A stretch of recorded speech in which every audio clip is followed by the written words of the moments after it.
അജ്ഞാതൻ്റെ വിളയാട്ടം ഇപ്പോൾ തുടരുകയാണ് എന്ന് തന്നെ നമുക്ക് പറയേണ്ടി വരും.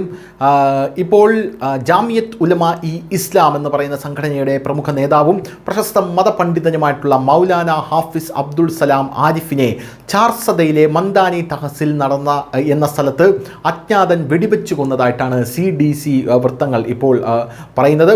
മന്ദാനി പോലീസ് സ്റ്റേഷൻ പരിധിയിലുള്ള തപ്തഭായ് റോഡിൽ വെച്ച് അജ്ഞാതർ മോട്ടോർ സൈക്കിൾ യാത്രക്കാർ മൗലാന അബ്ദുൾ സലാമിന് നേരെ വെടിയുതിർത്തതായും അദ്ദേഹം സംഭവ സ്ഥലത്ത് വെച്ച് തന്നെ മരണപ്പെട്ടതായും പോലീസ് പറഞ്ഞു. മൃതദേഹം പോസ്റ്റ്മോർട്ടത്തിനായി ജമാലാബാദിലെ സിവിൽ ആശുപത്രിയിലേക്ക് മാറ്റിയതായും കുറ്റവാളികളെ കണ്ടെത്തുന്നതിനും അറസ്റ്റ് ചെയ്യുന്നതിനുമായി സംഭവത്തിൽ അന്വേഷണം ആരംഭിച്ചതായും പോലീസ് പറയുന്നു. മരിച്ചയാൾ അങ്കർബാരി ബന്ദിലെ മദ്രസ അബൂബക്കർ സിദ്ദിഖ്, ചർദസയിലെ തഹസീർ ടാങ്കി എന്നിവയുടെ തലവനും JUIയുടെ പ്രൊവിൻഷ്യൽ ഷൂറയിലെ അംഗവുമായിരുന്നു എന്നുള്ള റിപ്പോർട്ടുകളാണ് നമുക്ക് ലഭിക്കുന്നത്.